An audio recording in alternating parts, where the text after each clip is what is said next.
These chairs are some of the most expensive in the entire world. And the question I get all the time is, Dan, why the hell are these chairs so damn expensive? And I think I've come up with 3 reasons why I think they're as expensive as they are. Let's get honest. By the way, if you're in the market for a chair, I created an ultimate chair buying guide for 2022 where I talk about all the chairs I'd recommend at different price points, at different heights. So if you want to check it out, you can click on the video up here. The first reason is the pain reason. The second reason is the value proposition reason. And the third reason is the psychological reason. The first reason is the pain reason. Now, it's really important to remember in all of life, not just here for this video, but in all of life, that not everybody is like you and not everybody is like me. So if you're somebody who can go out to IKEA, buy a $10 plastic stool, you can sit on it all day, 10 to 15 hours, no issues whatsoever, your back is fine. First of all, I hate you. And second, I'm kind of happy for you actually, but I kind of do hate you. But second, it means that you probably won't understand why these chairs are expensive as they are. You see, for someone like me who experiences chronic back pain, when I sleep, when I wake up, doesn't matter what I do, I just experience back pain all the time. And so for me, I am willing to pay a little extra money for a chair that's going to relieve back pain. And these 3 companies here, Herman, Haworth, Steelcase, these companies are pretty well known for the R&D, design work, and man hours they put into testing these chairs and designing these chairs. And obviously that stuff is expensive. And so with these guys investing that much money to design a chair to mitigate as much pain for as many people as possible, obviously it's not perfect because everybody's built differently, but with them investing that much money into these chairs, that's why these chairs can be much more expensive. But I'm not naive, because solving pain or eliminating or reducing pain is a very profitable business. And like any other company, these companies need to make money. So I'm sure they've added a ton of cushion to that price to make more money because again, getting rid of pain is very profitable. And that may be sleazy and I don't like that model obviously, but here's kind of where it makes sense. Look, you could either get a chair or you could get very expensive back surgery. And with back surgery, it is a bigger toll than just money because it means like months possibly out of your life where you can't work, where the burden is on your family to take care of everything because you're out of commission, psychological toll because you're not able to work, you're not able to do anything for yourself anymore.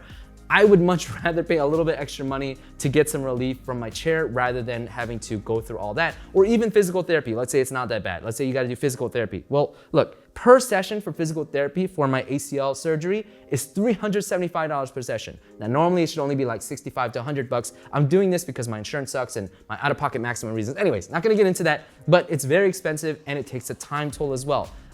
This is basically 2 hours out of my day. So if I'm in the zone, I'm doing work, and then all of a sudden I gotta stop everything, go for 2 hours, come back, it's just annoying. So would I rather do that or would I rather buy and spend a little extra money on a chair that's gonna take care of my back? I'm probably gonna opt for this even though companies are probably charging me a huge premium for this chair. It's still cheaper than the alternatives. Love to know your thoughts in the comments down below about the pain reason. Reason number 2 why chairs are so expensive is the value proposition. Look, almost all of you, if not all of you, have phones. Do you guys have phones? Yeah, you guys all have phones, right? The average cost of a phone in 2022 was about $550. And when I say that, I bet most of you don't even bat an eye because for most of you, you're like, that's a no-brainer. You can take pictures on this thing, you can keep in touch with your friends, you can actually do work and make money off of your phone. So $550, yeah, no problem. Here's the thing.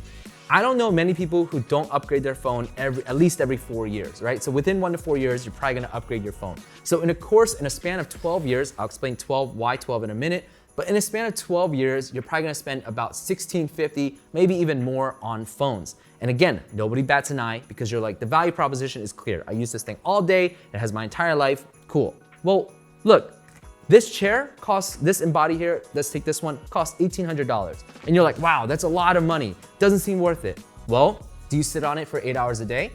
Because if so, 8 hours a day, plus it comes with a 12-year warranty, and this is not just, warranty is a cheaply thrown out term, but warranty for Herman, for Haworth, and Steelcase has a very good reputation. Like they honor these things, and if something goes wrong with your chair, they do a very good job at taking it and repairing and fixing everything up, right? So it's got a very solid reputation. This is a meaningful 12-year warranty. So it costs $1,800, but these chairs will last you at a minimum 12 years. A lot of these chairs are noted to last a lot longer, but 12 years. So you're paying $1,800 to sit in your chair for about 8 hours a day for the next 12 years.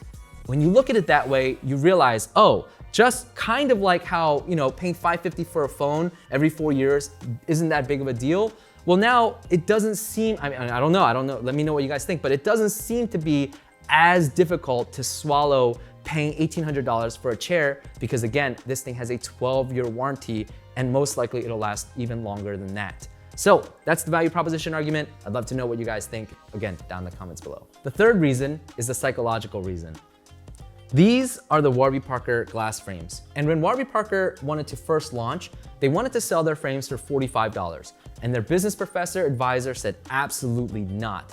Do not sell it for $45 because they had done studies and glass frames that are priced $45 fall into a budget frame category. And because of that, people have very low confidence in your frames. And therefore, these will not be great selling frames. People again will look at it as cheap. And so they priced it at $95 and Warby Parker is huge now. In the same way, like you think Louis Vuitton, you think Gucci, you think Rolexes are worth the crazy thousands of dollars that they're priced at? Hell no, not at all. These brands are selling dreams. They're selling people this desire for attaining something that is greater than themselves, this desire to aspire to reach this next level.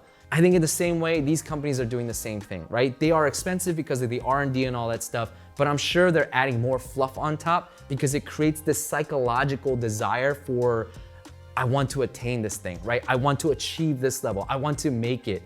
And by having one of these chairs comes the psychological benefit of feeling like, yes, I've made it, or yes, I have something to aspire to. Now, I don't really like these psychological manipulation things, but one possible, and again, don't hurt me, these are just my thoughts. I don't have any responsibility in pricing these chairs. I talk about them, I review them, but I'm not working for them, okay? So please don't hurt me. But I imagine one of the benefits of something like this is, think about it, when you get a Rolex, you start to feel very confident, and in turn, you end up being a little bit more confident. In the same way for these chairs, I'm sure that when you are able to afford and purchase an $1,800 chair, there's a part of you that feels more confident, and in turn, psychologically, it turns out that you are more confident. And so I'd love to know what you guys think about those 3 reasons. Again, if you like chair content, if you like these kinds of videos, these styles of videos where I'm not really reviewing chairs, but again, thinking about chairs, I'd love to know your thoughts on that. Until next time, stay safe, and as always, stay honest.